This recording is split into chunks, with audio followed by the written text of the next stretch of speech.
Hello, everyone, and welcome to my first ever true crime podcast. In this episode, I will be talking about the chilling crimes of the famous killers Macbeth and his wife, Lady Macbeth. To begin off, in the late 1970s in New York City, Macbeth was a part of one of the most upcoming businesses of all time.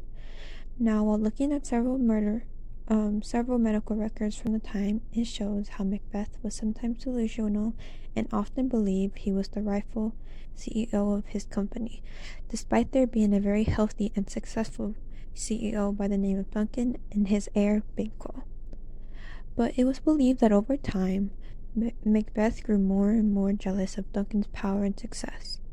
Then, on May 12, 1976, Duncan was found dead in his home along with his bodyguards. At the moment, Macbeth and his wife, Lady Macbeth, were the prime suspects of the murder due to a security camera footage catching them fighting hours before Duncan's death, though they were ruled out moments later after finding the murder weapon and blood of Duncan on his bodyguards. Then, a few weeks later, it was announced Macbeth would become the CEO and take over Duncan's company. This made top news articles and was all over TV networks because everyone was so shocked by the fact that Macbeth was named the CEO and not Duncan's heir Banquo.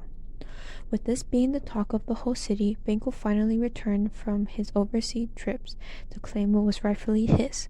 However, on December 23rd, 1976, Banquo was found dead in his private jet with his son Felix missing.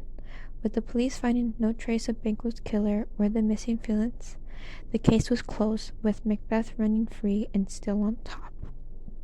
Though there came another challenger by the name of Macduff, Duncan's right-hand man.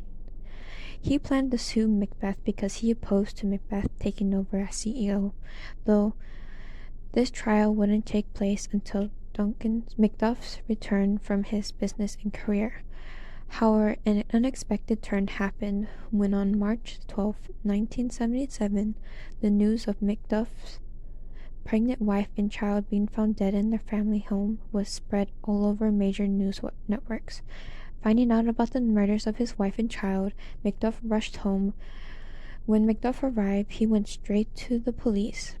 Now hearing the audio of the interview between Macduff and the police, he states that he suspected Macduff was behind the murders, but because of zero evidence linking to him, Macbeth was dropped as a suspect and the case grew cold. Now neither Macbeth or Macduff were ever heard of after the murders until the year 1979, when Macbeth was found dead in his home and his wife, Lady Macbeth, lying on the ground with a pill of bottles next to her. Macduff, on the other hand, was caught moments later at the crime scene. In the interrogation footage of Macbeth, the investigator asked him several times what he was doing at the scene. Macbeth then replied, "I killed him. I killed him for my family." Macbeth had just confessed to the murder of Macbeth, though when asked about Lady Macbeth, Macduff replied with, "Oh, and her? She was already dead when I got there. Either way, I wasn't there for her." Forensics later did confirm that the cause of death for Lady Macbeth was indeed suicide, leading investigators to believe she had killed herself before Macduff committed the crime. However, a shocking truth was revealed at the trial of Macbeth's personal journal, which contained the horrific and gruesome detailed descriptions of the murders of Duncan, Banquo, Macduff's wife and children. Murders which were committed by Macbeth and his wife, Lady Macbeth. With this information coming into the light, Macduff's life sentence was reduced to 15 years. Now, with ending this podcast, I would like to mention that the links of the interview of Macbeth talking to the police, surveillance footage of Macbeth and Lady Macbeth fighting, and